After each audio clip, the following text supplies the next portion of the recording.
శుభ సాయంత్రం. శుభ సాయంత్రం మీకు కూడా. ఏం చేస్తున్నావు? నేనా బజ్జీలు చేస్తున్నానండి. ఏం బజ్జీలు ఇవి? బియ్యం పిండితోని బజ్జీలు, తెలంగాణ స్పెషల్ పిండి వంటలు. బియ్యం పిండి బజ్జీలు, శనగపిండి బజ్జీలు. అయ్యో, పిల్లలు స్కూల్కి వెళ్ళి ఆకలి మీద వస్తారు, ఎప్పుడో 12 గంటలకు తింటారు. కాబట్టి నేను వచ్చే వరకు ఏదో ఒకటి చేయాలి కదండి. పాపం ఆకలి మీద వస్తారు, మా పిల్లలు తింటారు. బియ్యం పిండితో చేస్తారా బజ్జీలు? అవును, బియ్యం పిండి బజ్జీలు. ఇవన్నీ ఎక్కడ నేర్చుకున్నావు? అన్ని నేర్చుకుంటామండి, మా అమ్మ చెప్పింది నేర్చుకున్నా. అమ్మా, అవునా? ఎవరికి రావు కదా. బియ్యం పిండి బజ్జీలు అంట ఇవండి. బియ్యం పిండితో కూడా బజ్జీలు చేస్తారంట. నాకైతే తెలియదు.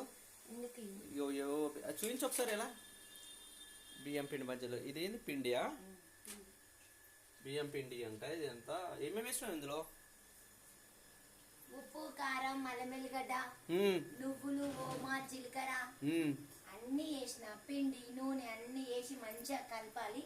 కలిపినాక 1 గంట తర్వాత చేయాలి, అప్పుడు బాగా వస్తాయి బజ్జీలు. సరే, 2 బజ్జీలు పట్టుకో ఇట్లా. పట్టుకుంటా. మా పిల్లలు తింటున్నారు. మా పిల్లలని చూపించు.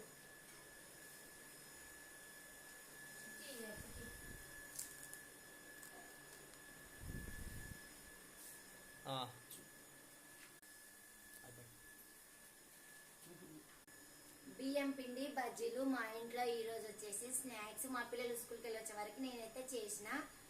చూడండి, మీ ఇంట్లో ట్రై చేయాలనుకుంటే ట్రై చేయండి, లైక్ చేయండి, షేర్ చేయండి, సబ్స్క్రైబ్ చేసుకోండి. ఎలా ఉన్నాయో కామెంట్ చేయండి. ఎలా ఉన్నాయో కామెంట్ బాక్స్ లో కామెంట్ చేయండి. బాయ్.